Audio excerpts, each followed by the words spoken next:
into my garden and steal my rampion like a common thief, you shall suffer for your foolhardiness." "Oh," he implored, "pardon my presumption. Necessity alone drove me to the deed.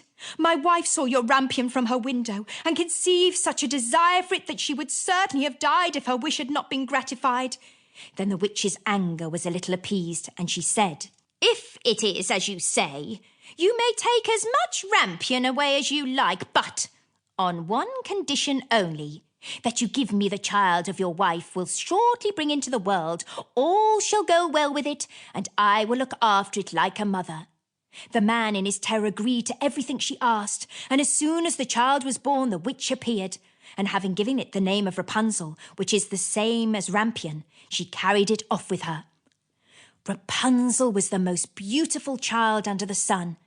When she was 12 years old, the witch shut her up in a tower in the middle of a great wood, and the tower had neither stairs nor doors, only high up at the very top a small window.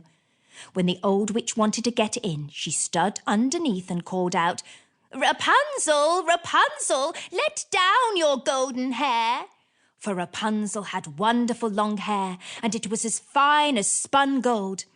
Whenever she heard the witch's voice, she unloosened her plaits and let her hair fall down out of the window about 20 yards below, and the old witch climbed up by it.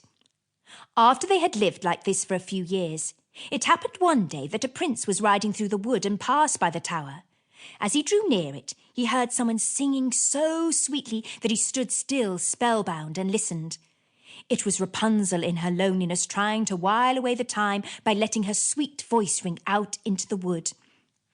The prince longed to see the owner of the voice, but he sought in vain for a door in the tower. He rode home, but he was so haunted by the song he had heard that he returned every day to the wood and listened. One day, when he was standing thus behind a tree, he saw the old witch approach and heard her call out, "Rapunzel, Rapunzel, let down your golden hair." Then Rapunzel let down her plaits, and the witch climbed up by them. "So that's the staircase, is it?" said the prince. "Then I too will climb it and try my luck." So, on the following day, at dusk, he went to the foot of the tower and cried, "Rapunzel, Rapunzel, let down your golden hair." And as soon as she had let it down, the prince climbed up. At first Rapunzel was terribly frightened when a man came in, for she had never seen one before. But the prince spoke to her so kindly and told her at once that his heart had been so touched by her singing that he felt he should know no peace of mind till he had seen her.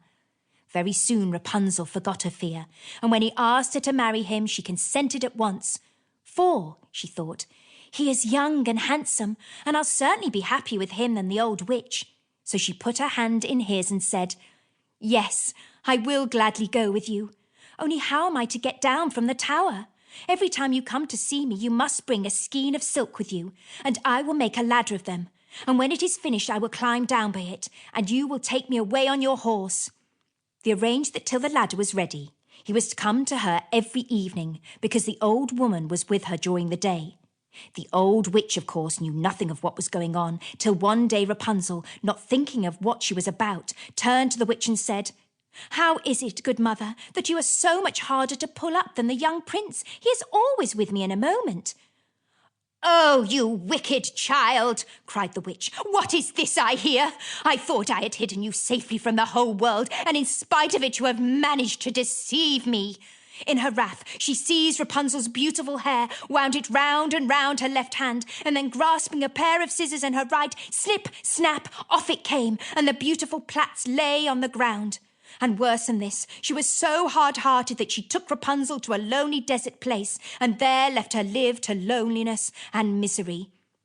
But on the evening of the day in which she had driven poor Rapunzel away, the witch fastened the plaits onto a hook in the window, and when the prince came and called out, "Rapunzel, Rapunzel, let down your golden hair," she let them down, and the prince climbed up as usual. But instead of his beloved Rapunzel, he found the old witch, who fixed her evil glittering eyes on him and cried mockingly, "Aha! You thought to find your lady love, but the pretty bird has flown and his song is dumb. The cat caught it and will scratch out your eyes too. Rapunzel is lost to you forever. You will see her never more."